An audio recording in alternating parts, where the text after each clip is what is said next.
Example number 5, यदि दो वृत्तों के चापों की लंबाई समान हो और वे अपने केंद्र पर 65 डिग्री तथा 110 डिग्री का कोण बनाते हैं तो उनकी त्रिज्याओं का अनुपात ज्ञात कीजिए।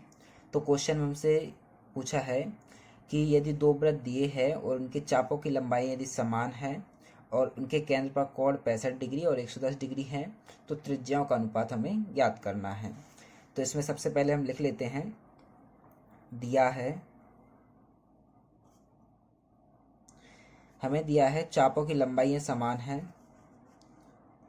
चापों की लंबाई समान है,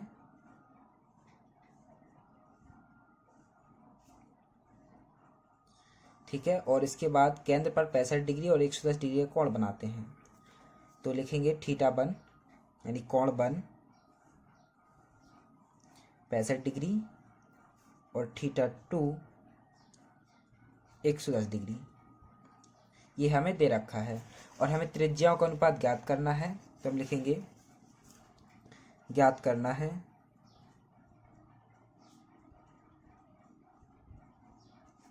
ना है त्रिज्याओं का अनुपात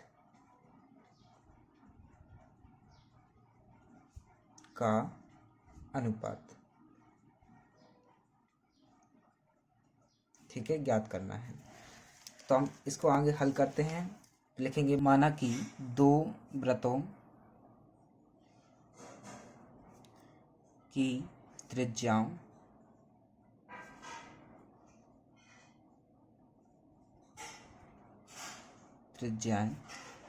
R1 व R2 हैं। माना कि दो वृत्तों की त्रिज्याएं R1 व R2 हैं। तो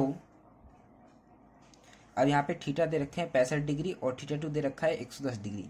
तो हम थीटा वन और थीटा टू को रेडियन में चेंज कर लेंगे। तो इसलिए थीटा वन बराबर दे रखा है 65 डिग्री और इसको रेडियन में चेंज करेंगे, मतलब कि हम इसमें पाई बटा 180 से गुणा कर देंगे।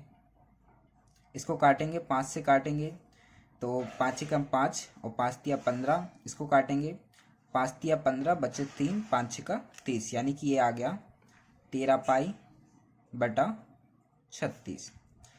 ठीक इसी तरीके से थीटा टू बराबर 110 डिग्री बराबर, इसको हम रेडियन में चेंज करने के लिए पाई बटा 180 से गुणा करेंगे, पाई बटा 180, 0 से 0 कैंसिल, यानी ये हो गया 11 पाई बटा 18। इसके बाद अब हमने थीटा वन भी निकाल लिया रेडियन में और थीटा टू भी रेडियन में निकाल लिया। तो हम क्या करेंगे, अब लिखेंगे माना कि प्रत्येक चाप की लंबाई L है। तो हमने मान लिया कि प्रत्येक चाप की लंबाई L है। तो चूंकि कोण बराबर क्या होता है, चाप बटा त्रिज्या, इसलिए थीटा वन बराबर क्या होगा, चाप यानी कि L बटा त्रिज्या क्या है अपनी R1। इसी तरीके से थीटा टू बराबर क्या होगा, चाप L और त्रिज्या R2। चूंकि थीटा वन बराबर है L/R1, थीटा टू बराबर है L/R2। अब दोनों में L समान है तो हम क्या करेंगे कि एक किसी से हम L का मान निकाल लेंगे। तो हम ऐसा करते हैं कि थीटा वन यहाँ से L का मान निकाल लेते हैं। तो यहाँ पे R1 किससे मल्टीप्लाई कर देंगे तो कितना होगा, L बराबर थीटा वन गुणा R1 और इसका मान हम इस वाले इक्वेशन में रख देंगे। इसको समीकरण 1 दे देते हैं, इसको समीकरण नंबर 2 दे देते हैं, ठीक है। तो देखिए यहाँ पे समीकरण 1 से, ठीक है, हमने L का मान निकाला, L बराबर थीटा वन गुणा R1 और समीकरण 2 में मान रखने पर, समीकरण 2 में मान रखने पर। तो समीकरण 2 में मान रखेंगे यानी थीटा 2 बराबर हो जाएगा एल का मान थीटा 1 गुणा R1 अपॉन R2। ओके, इसके बाद अब थीटा 1 यहाँ पे है तो इसको नीचे ले आएंगे, थीटा 2 अपॉन थीटा 1 बराबर R1 अपॉन R2 आ गया।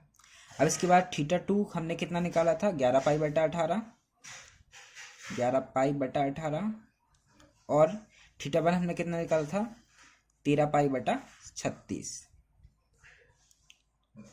और बराबर में R1 अपॉन R2। इसको काट दें, पाई से पाई कैंसिल हो गया, 18 एकम 18, 18 दूनी 36, यानी ये आ गया अपने पास।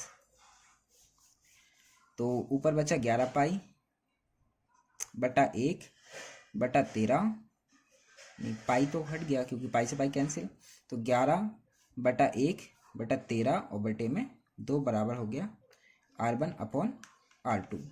अब 13 की 1 से गुणा होगी और 2 की 11 से, यानी 11 दूनी 22 बटा 13 एकम 13 बराबर आ गया R1 अपॉन R2।